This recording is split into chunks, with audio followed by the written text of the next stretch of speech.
Good evening, I'm Katerina Georgieva. This is CBC Windsor News. Thanks for watching.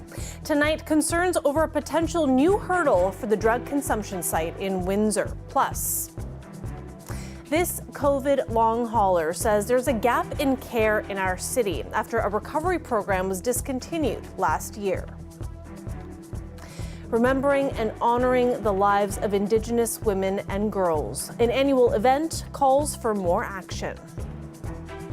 And was Windsor a marriage mill? We will bring you that piece of history tonight in time for Valentine's Day. We begin tonight with the latest wave of concern that the opening of the drug consumption site in Windsor could be delayed. Windsor City Council has decided it needs more financial information before moving forward with the plan. The CBC's Dale Molnar brings us the latest reaction. The site could open by the end of next month, and those who say it's badly needed are concerned this could delay that further. It shouldn't be delayed because we're in a public health emergency. And in an emergency right now where drugs are poisoned, people don't know what they're consuming, the evidence speaks for itself. The years and years of research and work that's already been done speak for itself. After concerns about the location across from the Detroit-Windsor Tunnel entrance, the Health Unit Board agreed to look for a new building. It will operate the drug consumption site, and last night, Councillor Joanne Geniak raised financial concerns. Even though the Health Unit can fund the site until July, she's worried what will happen if funding from the federal and provincial governments doesn't come through for the rest of the time. If approval doesn't come and the funding isn't secured, the city could be on the hook for a substantial amount of money. I'd like to see no delays. Councillor Ronaldo Agostino originally wanted to withdraw approval for the site, but compromised and agreed to open at this site and then look for another location. He sits on the Health Unit Board, voted against Geniak's motion. He believes the funding will come through. I'm not concerned at all. I think that there's been a real disconnect over the years between the Health Unit and City Council, and there's a lot of new faces on the Health Unit, and I'm sure they are working today to answer any questions. Councillor Fabio Costante is the chair of the Health Unit Board. He too says it's unlikely the funding won't come through, but he says even if the city ends up paying anything, it will have very minimal impact on the city budget. What's frustrating on my end is there's opportunities to ask those questions. The Health Unit's presented on this publicly several times. They're going to present again in 2 weeks, so we're going through these motions again. We had budget committee meetings for 4 days. Health Unit was there to present the budget. There was ample time to ask questions about the CTS's impact on the budget. Council should get a report on the financial risks from the Health Unit in 2 weeks or early April at the latest. Dale Molnar, CBC News, Windsor. To Michigan now. Investigators are searching for the motive behind another mass shooting in the United States. 3 students were killed and 5 others were critically wounded at Michigan State University last night. The school is about 150 kilometers northwest of Detroit. We mourn the loss of beautiful souls today and pray for those who are continuing to fight for their lives. Every Spartan student, parent, and staff member should know that Michiganders and Americans everywhere are thinking of you today. The shooting broke out on the campus in East Lansing a little before 8:30 p.m. local time. Hundreds of students fled the scene as police moved in. Hundreds of others barricaded themselves in dark rooms waiting for the danger to pass. About 3 hours later, the gunman shot himself and died during a confrontation with police about 8 kilometers from the university campus. The 43-year-old man had no connection to the university. 2 years after getting COVID-19, one long hauler says the community needs more supports for people still dealing with the impacts of it. It comes after Hotel Dieu Grace had to discontinue its formal COVID recovery program in July. I can't tell what kind is this. Real fruit, whatever it is. Oh, blueberry. I can't tell at all. It's been the same story for 2 years. No taste or smell ever since Denise Morneau got COVID. And also I have a huge pressure behind my eyes, and which makes it feel like my eyes are being pushed out of my head, leads to sporadic headaches. If I actually really listened to my body, and I would just stay in the house and not go anywhere and not go walking and not do any cooking the way I'm doing now, but I push myself. It's taken a toll on her life, and for a while she sought support at Hotel Dieu Grace Healthcare. They used to have a COVID recovery program. And then we had a support group, and that was led by the social worker, and there were all kinds of great things that came out of that. But that support group no longer available. When they said they were closing this up, and I said, you can't do it. You can't. But the hospital says they couldn't afford to keep the recovery program going. We were in a situation where we could just no longer sustain the clinic in the way it was currently being operated with those existing resources. So in a nutshell, we do still offer some services to folks who are suffering from ongoing symptoms as a result of a COVID diagnosis, but it looks a little bit different. Instead, long-haul patients in need of physical or emotional support can still get help, but through other existing services at the hospital. The COVID clinic was funded out of the hospital's own budget, and additionally, money never came through from the province to keep it going. That forced the hospital to pivot. The Ministry of Health told CBC in a statement that hospitals have the flexibility to determine how to use their global budgets, and that could include the setup of a post-COVID clinic. Dawson says they would need about $500,000 in funding to make the clinic a reality once again. Yeah, it's such a difficult situation that we're in, and just hearing some of the stories of the people who did go through our clinic and how much it benefited. As I said, it was a really difficult decision. For this doctor who cares for people with long COVID, it was unfortunate to hear Hotel Dieu had to halt its program. It's more concerning news that there are inequalities in our system, and a lot of that has to do with the type of resources that various places have to be able to support these clinics or care pathways or whatever that they're trying to do to help their local population. But there really aren't a lot of these specialized clinics around, and without ongoing funding, some of them will have to close, like the example that you've given up at Hotel Dieu.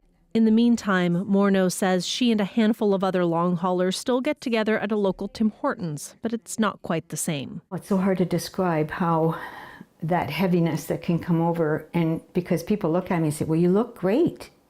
So it's hard for anyone to believe that, some of these things are going on. And it's the same thing with all of the people that I meet, that we meet in our group. They've all said the same thing, and how discouraging, you look okay, but then your body is going through a whole different thing. She says doctors haven't been able to help her with her symptoms so far. Now she's turning to a chiropractor. She stresses the need for support is great in our community, and she hopes provincial investment will eventually come through. In the meantime, she hopes to one day be able to taste her yogurt once again.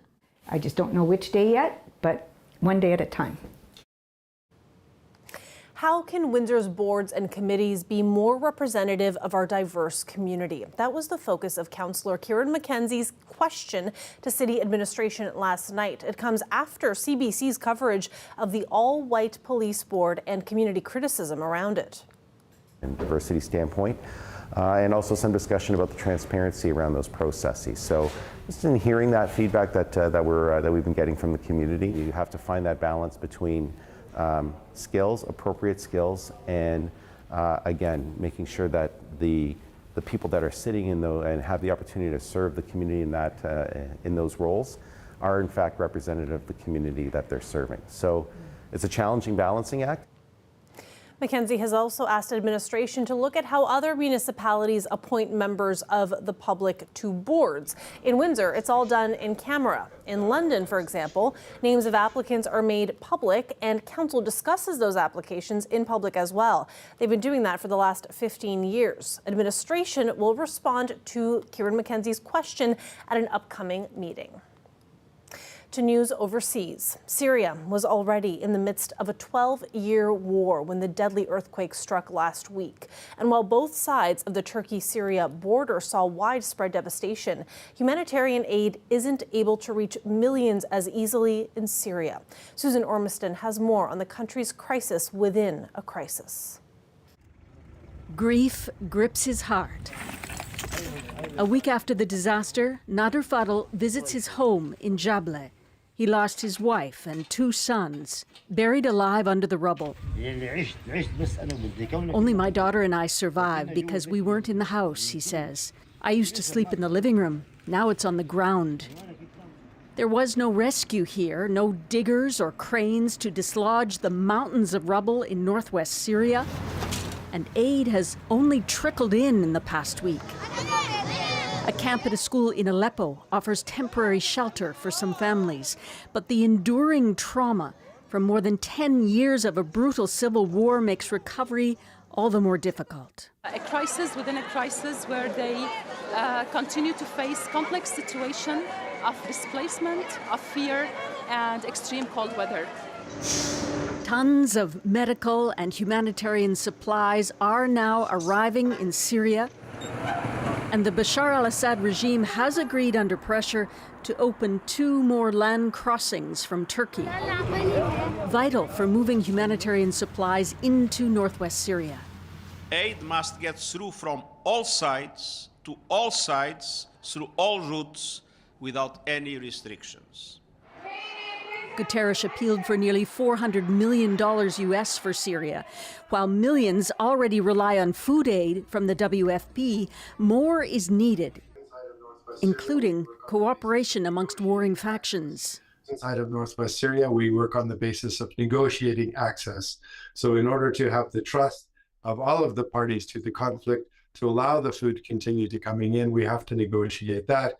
And as a Canadian, he has a message. With all the world's conflict, just don't forget. Syria, it's easy. It's been in our minds for more or less a decade. It's easy for Canadians to be looking elsewhere. But Syrians are facing more misery. Susan Ormiston, CBC News, London. Missing and murdered Indigenous women were honored and remembered today. An event at the University of Windsor sends a message. This is an ongoing issue that should not be ignored.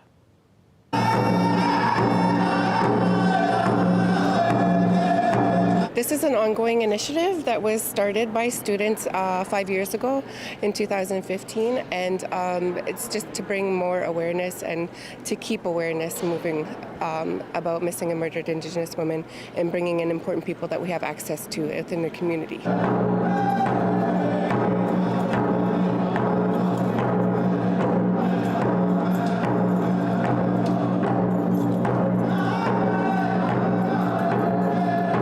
It is emotionally taxing. It is very emotional for all of us. We've been associated or very close to people that have gone missing or murdered. And it's a lot of work. It takes a lot out of us. And then we take care of each other and make sure that we regroup and debrief and all that sort of thing afterwards.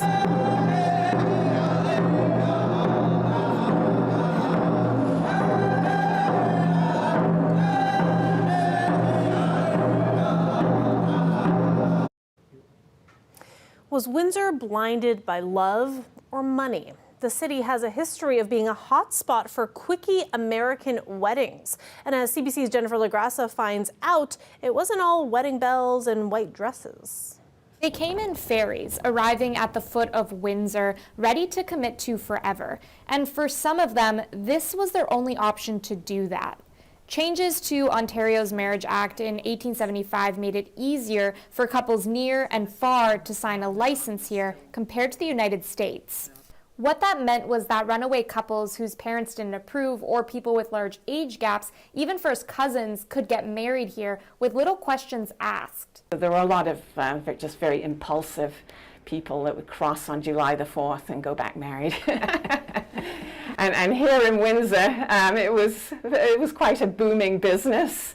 Windsor became known as Ontario's Gretna Green, which actually dates back to a small village in Scotland 100 years before, where English couples used to run away and get married if they were under 21.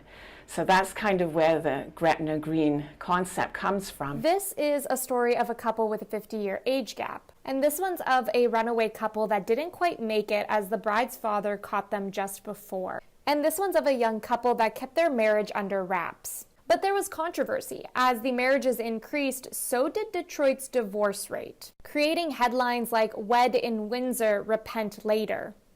And the Windsor marriage mill produces grist for divorce courts. They tried to introduce reforms earlier, but they failed. In 1912, the number of marriages actually peaked. So the provincial average was about maybe 12 or 13 marriages per 1,000 people. In Windsor, it was like 176. So it was totally out of control. The following year, the government changed the act, so the number of marriages dropped. After learning about this, would you consider Windsor kind of like a love city? Like, as we're looking at this. Of course, it's a love city. How could you say otherwise? That's the CBC's Jennifer LaGrassa reporting. And another interesting marriage fact from the late 1800s with a Windsor connection. Famous American sharpshooter Annie Oakley, Annie get your gun, married Frank Butler in Windsor on June 20th, 1882. That's according to the Ontario Archives. Now, some claim that they married in the States in 1876, but according to web files, there are no records of that wedding. As the automotive world shifts to a greener future, St. Clair College has launched an electric vehicle technician program. When we started this pre-COVID, we saw that there was a definite need for skills changing in the service repair industry. And we saw that there was more of an electrical networking, almost like a IT person for a car. Electrification has already started at the college. It's partnered with NWIN to build a fully electric truck. And as for the new EV program, it'll start in the fall. It's a 2-year diploma program that includes a work placement in the 3rd semester. However, after the first year, students will receive a certificate in electric vehicle fundamentals and can enter an apprenticeship. Students will learn about EV powertrains, energy storage systems, and other heavily computerized systems inside an EV. A live look outside there at the Ambassador Bridge. We had another gorgeous spring-like day today, but we're going to brace ourselves for some winds tomorrow. Colette Kennedy will be here after the break. She'll explain. Stay with us.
Colette Kennedy is here now for a look at our local weather forecast. Colette, a beautiful day today, but now we got to get ready for some winter winds, it seems. Yeah, we really have some changes coming. I mean, in terms of the mild conditions, it's actually only going to get warmer on the thermometer. Wait till you see the forecast high for Wednesday. But those winds coming into play, certainly, and some wet weather coming in as well. Let's just recap from today, the daytime highs. Lots of new records. There were plenty of new records yesterday, I think over 30 in southern eastern Ontario. And in the province again today, similar amount of new records. Okay, maybe not so Windsor, 9 degrees, but you're going to see that's changing. Headed into the teens. Sarnia's daytime high 11. By the way, Collingwood today up to 11 degrees, and for quite a time was the hot spot actually in the province. The temperatures now, as we're just kind of looking at through the afternoon to where we're going, we're going to see them nearly steady, if anything, or climbing towards tomorrow morning as those winds kick in from the south. But we also, you see it start to come into the radar imagery right there to the west of us, have that wet weather. So that's going to work its way in tonight as we get closer to midnight. A very broad system, but the whole thing not going to push through us. The bands that will mean it's going to be an off and on kind of situation where we'll have some rain, then a break, then a bit more, some isolated showers becoming spottier in nature. So the first band here, it comes before midnight. And then it becomes much more sporadic and widespread as we go through to tomorrow morning. And then there's another little shot, but I'm expecting as we get towards lunch and into the afternoon, we get some clearing. So there'll be some sun coming through as we get past the rain. Plus that's coupled with the southerly flow. And that's when we're really going to see the temperatures beginning to pop up there. I do have to say Thursday starts off dry, but later on Thursday, temperatures will be falling and all things changing. You saw some of that pink there quickly on the map. Some freezing rain or mixed precipitation possible. Just checking out these winds and how strong they will be at times. So it really starts overnight tonight and then into tomorrow morning, but kind of lasting, although they'll back off, but really lasting through the day. This is why we've got the special weather statement in place from Environment Canada for tomorrow. Be aware of that. Overnight temperatures, like I kind of said, steady, or even if anything, kind of coming up towards the morning hours up to 11. There it is, the daytime high. I've got us at 16, although breezy. It should be drier later in the afternoon for a pocket to get in there and enjoy it. Sounds good. Thanks for that, Colette. You're welcome. When we come back, we will tell you about a labor of love you won't want to miss. Stay with us.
This being Valentine's Day, there will be a lot of sweethearts getting chocolate as a show of affection, and dark chocolate will be a hot commodity. Many prefer the flavor and consider it to be a healthier choice. But a new consumer report says dark chocolate can have a dark side. CBC's Christine Burak reports. No one's taking away your dark chocolate. It can still offer some health benefits, but based on a recent study, you might want to cut down or switch brands. There's heavy metals in some of the products, and to a level that's alarming. A team from Consumer Reports tested various chocolate bars for cadmium and lead levels. The findings aren't peer-reviewed, but a similar FDA study also found dark chocolate contained higher concentrations of heavy metals compared to hundreds of other foods. These researchers tested specific brands. We detected either cadmium or lead or both in all 28 bars. Long-term exposure to cadmium can lead to fragile bones, kidney, and lung damage. Lead is toxic to our organs, and in children, it harms the nervous system. There are no safe limits set in the U.S. or Canada, but using California's maximum dose levels, some dark chocolate bars tested high in cadmium. Other familiar brands were found to be high in lead. And some tested surprisingly high in both cadmium and lead. Health Canada says it looks at new studies to identify risks, but to date, scientific assessments of cadmium and lead from all foods, including chocolate, showed heavy metals don't represent a health concern. We all know heavy metal exists here and there, but we not often see their exact level being present. Scientists say heavy metals come from our environment, but certain industries like mining and manufacturing can increase cadmium and lead levels in the air, water, and soil, which means cacao beans grown in some areas contain higher amounts than others, and dark chocolate uses more of those beans. If you know some certain sources that might have higher amount of heavy metals, I probably want to reduce the consumption of that product to my kids. Michael Sacco founded Chocosol Traders. He works to source clean ingredients for his dark chocolate. It should be something that you savor and appreciate as one of the little luxuries and pleasures of life, not as something that you gorge yourself upon. Like many indulgences, choose wisely and remember, less is best. Christine Burak, CBC News, Toronto. Now, before we leave you, we want to tell you about a British widower who has spent decades creating a remarkable and touching Valentine tribute to his late wife. Farmer Winston Howes started creating this heart-shaped meadow shortly after his wife Janet died in 1995. He planted thousands of oak trees in a 2.5-hectare pasture on his farm in southwest England. The meadow can't be seen from the road, and it was a family secret for years until a hot air balloon pilot drifted over it and snapped a picture. The tip of the heart points toward his wife's childhood home. They were married for 33 years. Isn't that amazing? That is it for CBC Windsor News.